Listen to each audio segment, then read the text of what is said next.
Bonjour et bienvenue dans cette vidéo. Je vais vous présenter l'actualité du Barça aujourd'hui, en ce vendredi 5 juillet 2024. Si vous êtes nouveau sur la chaîne, ici je parle généralement de l'actualité du Barça. Donc n'hésite pas à t'abonner, et appuyer sur le bouton j'aime et un commentaire pour le référencement, et ainsi me soutenir. Voici mon compte TikTok, pour les intéressés. Merci, et commençons.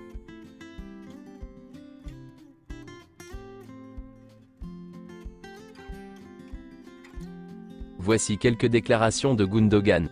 La saison a été très exigeante, mais je ne me plains pas.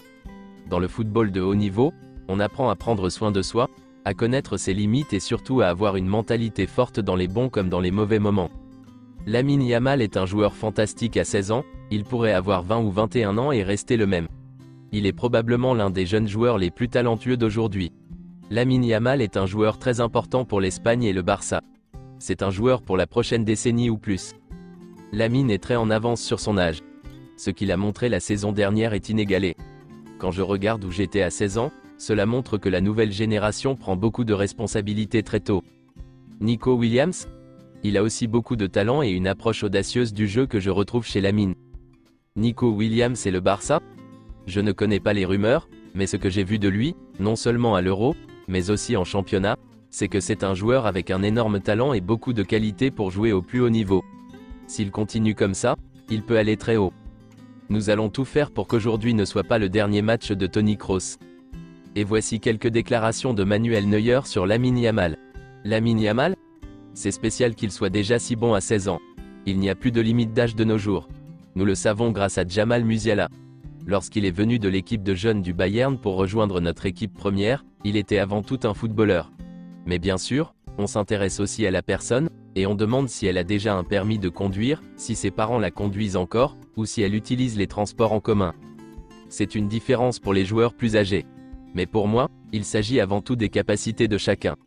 Lorsque je me prépare à affronter un adversaire, je ne me préoccupe pas de savoir si un joueur est déjà autorisé à regarder toutes sortes de films. Ce qui m'intéresse, c'est ce qu'il peut faire, ce qui le distingue. Et quand je vois ce que fait Lamine Yamal, on ne peut que lui tirer son chapeau. Il est extrêmement fort. Ce qu'il a montré à Barcelone la saison dernière, c'est le respect. C'est à ça qu'on mesure un joueur et pas à son âge. Voici une photo du nouveau maillot du Barça pour la saison prochaine, comparé au maillot utilisé lors de la saison 1999 à 2000. Selon Mundo Deportivo, le FC Barcelone avait programmé la sortie de son nouveau maillot domicile pour le 18 juillet, mais il souhaite l'avancer. L'annonce pourrait avoir lieu dès la semaine prochaine. L'accord entre le Barça et Nike se rapproche. Pour preuve, les supporters peuvent désormais acheter des produits sur le site du Barça et les envoyer hors d'Europe, ce qui n'était pas possible mais faisait l'objet de négociations dans le cadre du nouveau contrat. Voici une photo de Gavi qu'il a publiée sur Instagram récemment.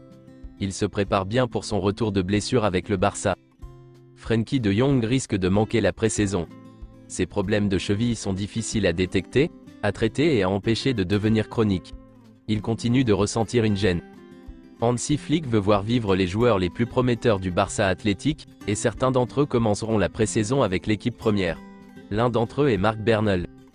Le Barça fait le forcing pour renouveler le contrat de Poprim. Le contrat du joueur se termine à l'été 2025. Selon Marca, Sergi Roberto a donné au Barça un délai jusqu'au 10 juillet pour décider de son avenir. Après cette date, le délai peut être prolongé ou n'importe quelle offre peut être acceptée. La Roma, la Juventus et l'Inter s'intéressent à lui. Joan Laporta est convaincu que le Barça peut atteindre la règle du 1 sur 1 pour pouvoir recruter, mais il reste des choses à faire. La réalité est beaucoup plus complexe. Le club doit gagner de l'argent avant de satisfaire à la règle. Selon des informations en provenance de Turquie, le directeur sportif de Fenerbahçe s'est entretenu avec Deco et Jorge Mendes au sujet d'Ansu Fati. Ils sont prêts à payer presque tous les montants. Le FC Séville le veut aussi, mais Hansi Flick a décidé qu'il voulait d'abord voir le joueur en pré-saison. En Angleterre, on dit qu'Aston Villa est très intéressé par Joao Félix. Et selon d'autres sources, Benfica a proposé 32,5 millions d'euros pour faire revenir Joao Félix de l'Atlético Madrid. Le Barça ne pourra pas s'aligner sur cette proposition. Aston Villa est intéressé, et Manchester United et Chelsea ont déjà fait des offres. Selon Sport, pour Deco, Nico Williams n'est pas la priorité pour renforcer la position de l'aile gauche, mais Joan Laporta est clair sur le fait qu'il est l'élu. Pour cet été, Soit Nico Williams signe au Barça, soit il reste à l'Athletic Bilbao pour une saison supplémentaire. Sa décision est claire. Selon une rumeur, le Barça est prêt à payer la clause libératoire de Nico Williams pour le recruter, mais il doit d'abord régler la situation économique. Rafinha, De Jong et Araujo sont des joueurs que le Barça pourrait vendre pour signer Nico Williams. Selon Mundo Deportivo, le Barça est en train de rassembler des informations pour voir s'il peut signer Nico Williams dans la limite de ses moyens cet été. Des sources du club sont convaincues qu'ils peuvent le recruter si son coût annuel, salaire plus amortissement du contrat, se situe entre 20 et 25 millions d'euros par an. Avec Nico Williams, un pivot, et les deux Joao Félix et Cancelo en prêt, le Barça pense avoir un effectif garanti pour affronter toutes les compétitions. Selon une source, le Barça n'a jamais manifesté d'intérêt réel pour Jadon Philogène au-delà d'une rencontre avec son agent.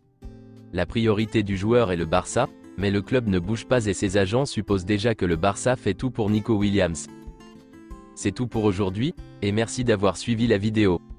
Mettez un j'aime si la vidéo vous a plu, et aussi un commentaire en donnant vos avis, et abonnez-vous pour ne pas manquer les prochaines vidéos. Merci, et à bientôt.